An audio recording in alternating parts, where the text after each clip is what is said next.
So this is PDR footage from my recent outing at Motorsports Park Hastings, and what we have here is how not to merge onto track.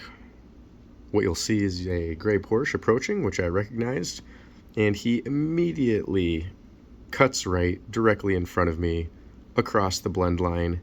Do not do this if you are at Motorsports Park Hastings. And we got a merging vehicle, and immediately across the blend line, nearly causes an accident. And then there's the point by. Thank you, sir. So, what can we take away from this? 1, always assume that people are going to try and crash into you on track. 2, assume that the people are going to just merge cars on when you're approaching. And 3, assume that no one knows what they're doing and not following instruction, specifically crossing the blend line during track entry. Thank you for watching, and I'm glad I didn't crash into this Porsche.